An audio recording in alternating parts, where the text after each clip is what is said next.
Hello and welcome to this exclusive interview here on France 24. We're at the Paris Peace Forum and we have two guests. The first one is Christine Lagarde, the Managing Director of the International Monetary Fund. Hello and welcome. Thank you. And also here, Yong Kim, the President of the World Bank Group. Thank you to both of you. Thank you, Marc. We're commemorating the end of World War I 100 years ago. Mrs. Lagarde, are you seeing any signs of the tensions that were there that caused this First World War? For instance, rising inequalities. Yes, this is one. There are two things that I see which are strangely similar to the situation pre-First World War. One is the globalisation, as we call it. Everything being the same, the volume of goods, services, the movement of people, movement of capitals, in those days was phenomenal and had grown significantly from 1870 to 1910. That's one factor, which is very strangely similar to what we have at the moment. The second one is the inequalities. Now, you will tell me that the situation was different in those days because you had the empires, you had the colonies, which created a completely different paradigm. But in terms of inequality, within certain countries, those that we call the advanced economies, that were the main not the only one, but the main actors during the First World War, there was a lot of inequality. And you certainly had the 1% and the rest. And similarly, we have a situation that is not very, very different nowadays. So, yeah. So there are reasons to be worried, Dr. Kim. There are lots of calls for a new multilateralism, more inclusive one. I mean, is it just talk or is it something that's really needed, and how should it be done?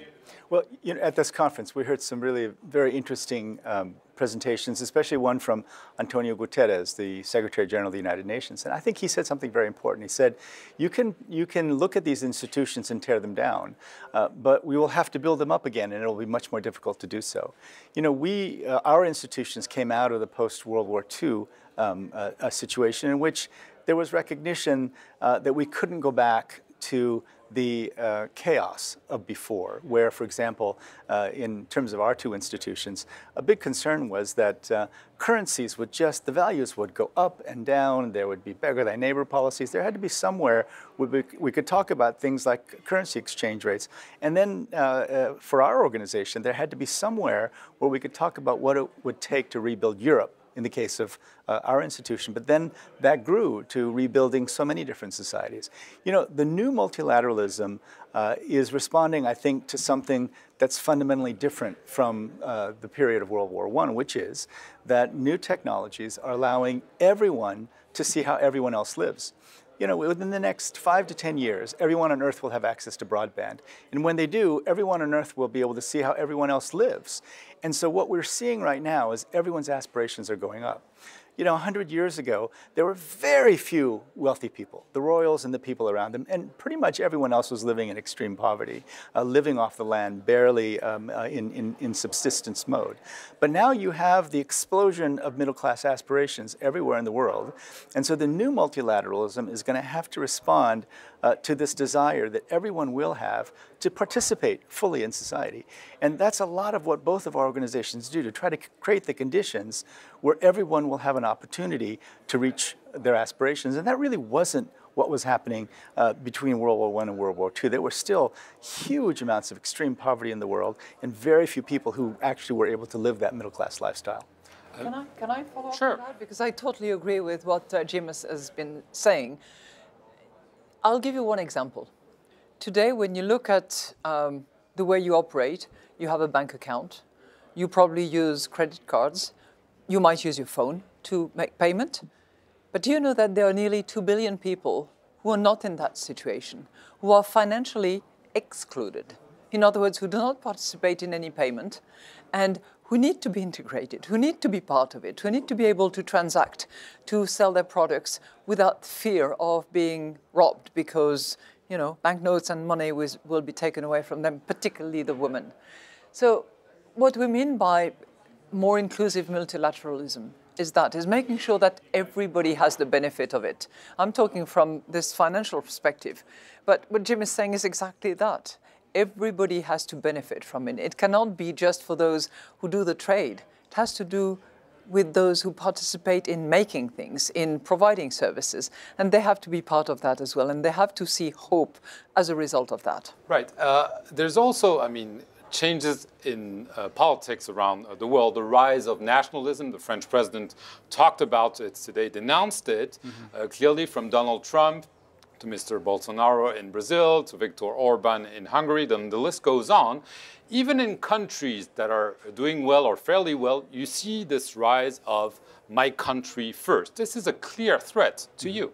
Well, one of the things that we all have to really face is the fact that even in the wealthiest countries in the world, there are people who did not benefit from globalization. And they're angry. And they're angry. And we're trying to be clear about, so then what do you do about that? Do you blame it on other people? Or do you focus on what I need to do to make sure that my citizens are going to be able to compete in the economy of the future? Christine just talked about financial technology. So we actually launched together a huge agenda to include everyone in the world of the finance of the future. And in this case, it's having electronic bank accounts, having access to finance, access to markets. The fintech agenda is really, really important.